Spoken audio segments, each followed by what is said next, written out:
Naismith Hall of Famer Bob Lanier played center for the Detroit Pistons and Milwaukee Bucks within an era that bridged immortal big men.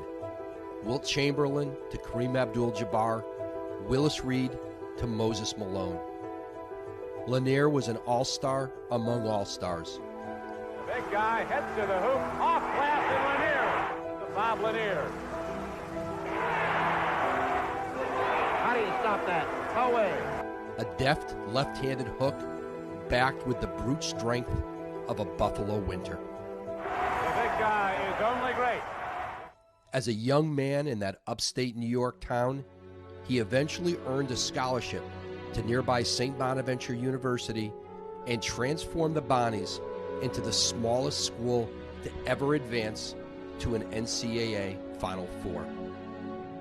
He ascended to the #1 overall draft pick of the Detroit Pistons in 1970, fresh off the first of several knee injuries that limited his mobility and left him playing in pain for much of his 14-year NBA career.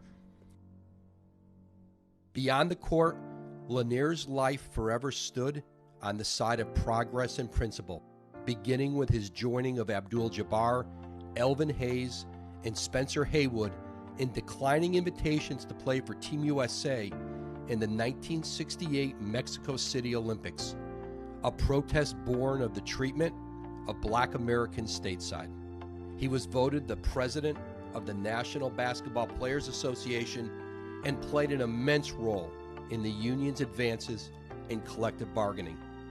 And for decades, Lanier worked alongside Commissioners David Stern and Adam Silver on important NBA initiatives like Stay in School and Read to Achieve. He was the ambassador of ambassadors for the NBA, traveling hundreds of thousands of miles around the world to share in his love of education and basketball. Deciding to stay in school is one of the most important things you will ever do in your life. His are literally the biggest shoes to fill. Those size 19s made famous in appearances everywhere, from his MVP performance in the 1974 All-Star Game to a beer commercial to the ticket window at the entrance of the old Basketball Hall of Fame in Springfield. Bob Lanier was 73 years old, a giant in life, a giant for the ages.